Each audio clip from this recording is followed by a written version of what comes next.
Good morning student. ये paragraph जो है आपका वो फर्स्ट फ्लाइट का है, ठीक है।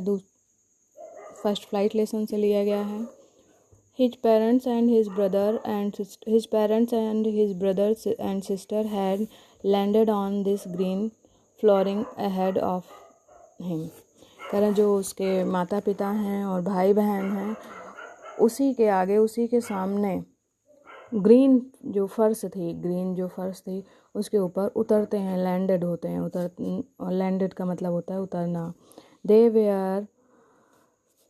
Where beckoning to him calling shrilly. वे जो थे वो उसके ऊपर उसकी तरफ संकेत कर रहे थे। वेकनोइन का मतलब होता है संकेत करना, इंडिकेट करना। कॉलिंग श्रली मतलब होता है कर्कश आवाज़ या तेज़ आवाज़ में चिल्ला रहे थे और उसकी तरफ संकेत कर रहे थे। He drop his leg to the sand on the green sea. वो भी क्या करता है कि drop his leg to sand on the green sea, stand on the green sea. वो भी क्या करता है, अपने पैर को ड्रॉप करता है, गिराता है समुद्र में खड़े होने के लिए, पैर नीचे करता है। His leg sunk into it. उसका जो पैर थे, सीगल की बात हो रही है यहाँ पे, तो उसके सीगल का जो पैर था वो संक हो जाता है। सिंक का सेकंड फॉर्म है संक, डूबना, डूब जाता है इनटू इट, उस समुद्र के पानी में।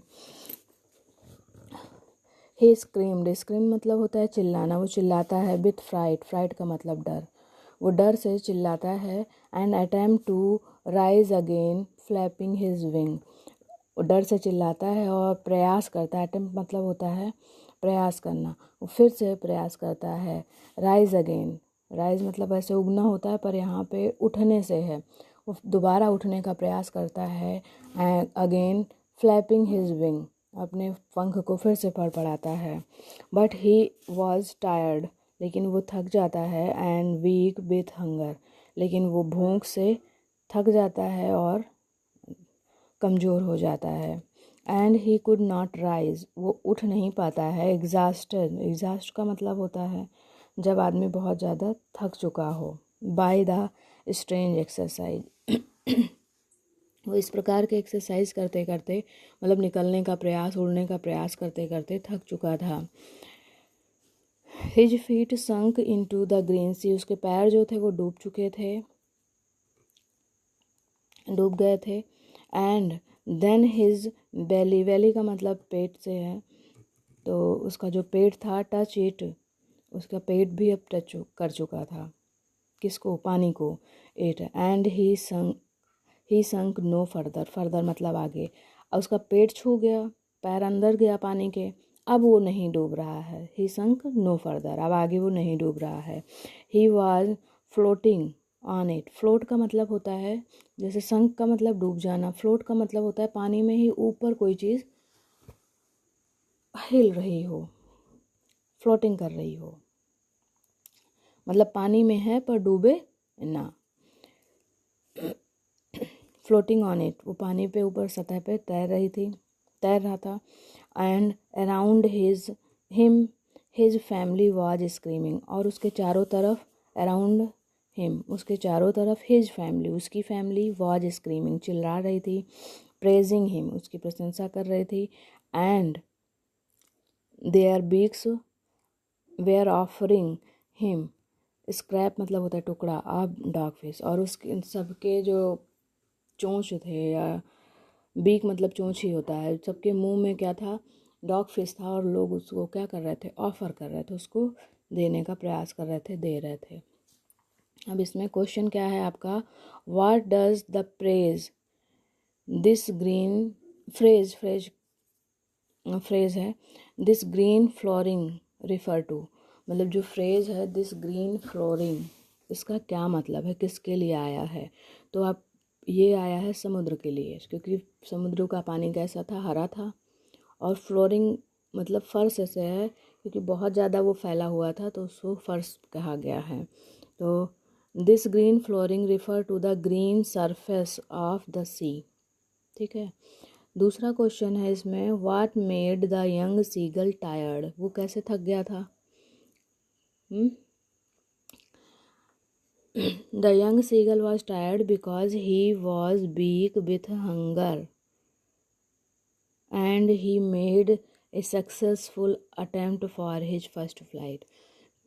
वो इसलिए थक गया था क्योंकि वो भूखा था, भूख से थक गया था और वो प्रयास कर रहा था अपने फर्स्ट फ्लाइट का, पहली उड़ान का प्रयास कर रहा था, इसलिए वो थक गया था। ज़रूरी नहीं है कि आप ये लाइन रट्टा मारो, ये लाइन आपको ऊपर भी लिखी हुई मिलेगी, ठीक है। बशर्ते आप जब क्वेश्चन बना रहे हो तो जैसे आपने क्वेश्चन बनाना है तो आप ये जो क्वेश्चन वर्ड है व्हाट डज ये हटा दोगे, ठीक है। और क्योंकि ये प्रेजेंट में है तो आप इसको प्रेजेंट में आंसर लिखिए कि the phrase this green flooring refer to, इतना लिख लिया। अब किससे है? सरफेस ऑफ द सी, ठीक है। अब उसमें आपने जोड़ दिया surface of the C.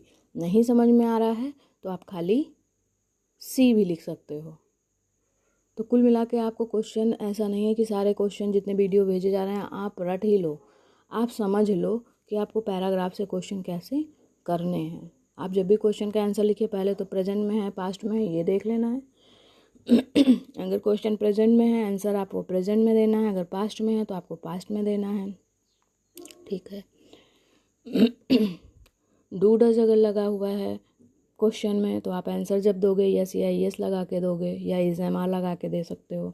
Made है यहाँ पे सेकंड फॉर्म है, पास्ट में है तो आप आगे जब आंसर दोगे तो वाज लगा दोगे या सेकंड फॉर्म में भी दे सकते हो, ठीक है। दूसरा क्वेश्चन क्या है आपका? What made young seagull tired, हाँ ये हो चुका आपका। तीसरा, find out the word that means the same as inviting, कौन सा ऐसा शब्द इसमें यूज हुआ है जिसका मतलब हो इनवाइटिंग? ये बेकनोइंग, बेकॉनिंग का मतलब होता है इनवाइटिंग। उसके बाद टुकड़ा के लिए आया था, एक सेकेंड, हाँ स्क्रैप का मतलब टुकड़ा होता है। The word means a small piece या अमाउंट ऑफ समथिंग, किस शब्द का मतलब है किसी चीज़ का थोड़ा सा भाग या एक स्मॉल पीस, तो स्क्रैप का मतलब होता है एक पीस। अच्छा ये जो मीनिंग वाले शब्द हैं, मीनिंग वाले वर्ड हैं, इनको आपको एकदम रट लेना है, कहीं कोई गलती ना हो। दूसरा पैराग्राफ है आपका इसी में, दैट वॉज 24 आवर एगो, कह रहे हैं 4 घंटे पहले की बात थी। Since then nobody had come near him, अब 4 घंटे पहले की बात है, तब तक कोई भी उसके पास नहीं आया था।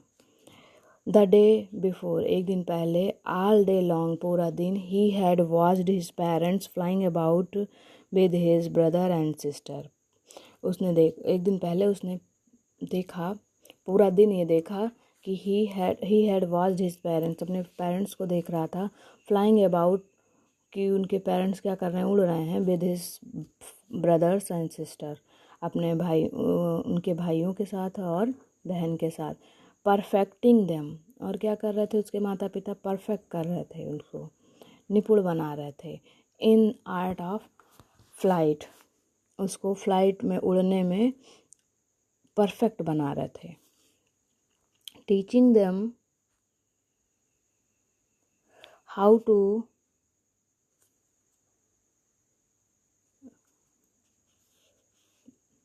perfecting them, teaching them how to skim, skim का मतलब होता है moving on the surface of water, पानी की सतह पे मूव करना, मतलब डूबे ना और पानी की सतह पे ही गति करे, ठीक है।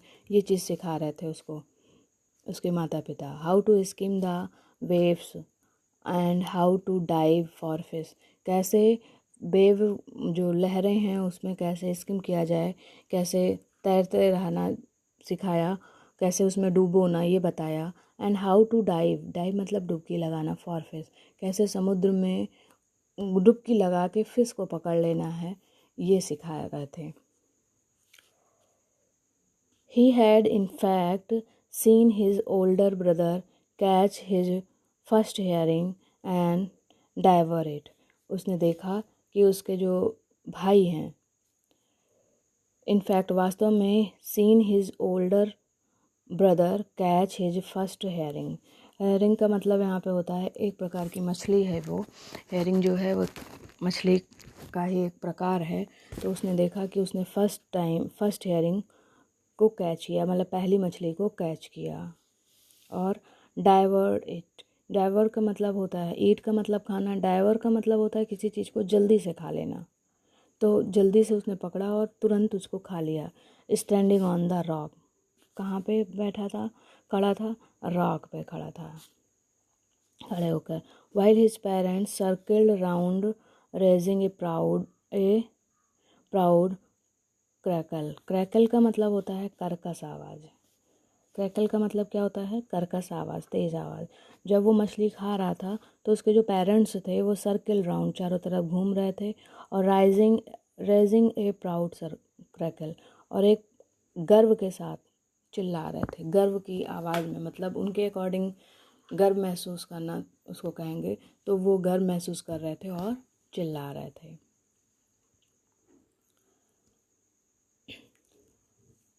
all the morning the whole family had walked about on the big plateau midway down the opposite cliff,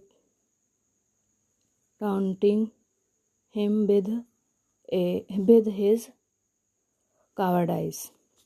कह रहे हैं all the morning the whole family, कह रहे हैं सुबह के समय पूरे परिवार, had walked about on the big plateau, सभी पूरा परिवार जो है वो उस प्लेटो पे, पठार पे घूम रहे थे।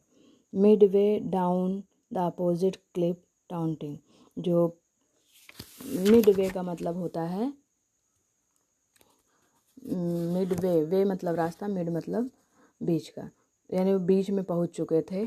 और टांट का मतलब होता है कि किसी को ताना मारना। अब वो क्लिप के अपोजिट खड़े होके, जो चट्टान थी उसके दूसरी तरफ खड़े होके टांट कर रहे थे, किसके ऊपर, हिम का मतलब यहाँ सीगल से है। पूरी फैमिली घूम रही थी पठार पे और चट्टान के पास खड़े होके, अपोजिट जो चट्टान थी जहाँ पे वो था उसके अपोजिट खड़े होके टांट कर रहे थे, उसको ताना मार रहे थे। विद हिज कावर्डाइस का मतलब होता है कायर, उसकी कायरता पे लोग उसको ताना मार रहे थे। अब इसमें क्वेश्चन आपका क्या है, the young seagull had been alone for how much time, कितने समय के लिए वो एलोन था, अकेला था। तो for 24 years the young seagull was alone, कितने समय के लिए, 24 ईयर नहीं है, आवर है। इसमें आपका ईयर दे रखा है, ईयर ना होके क्या है, आवर होना चाहिए। ऊपर जो आपका दिया है आवर दिया है। तो घंटे, 24 घंटे वो अकेला था। दूसरा है why was the whole family taunting the young seagull, तो क्योंकि वो उड़ नहीं पा रहा था उसकी कायरता पे।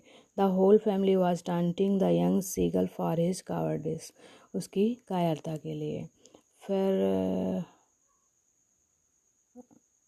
तीसरा, find out the word which can be replace by consume. Consume का मतलब भी होता है ग्रहण करना, ले लेना। इन द पैसेज, तो यहाँ पे डाइवर का मतलब होता है जल्दी से खा लेना, ठीक है। The word bravery is an antonyms of bravery, मतलब होता है बहादुरी। तो इसका एंटोनिम उल्टा क्या होगा, कावर्डिस, कायरता, ठीक है।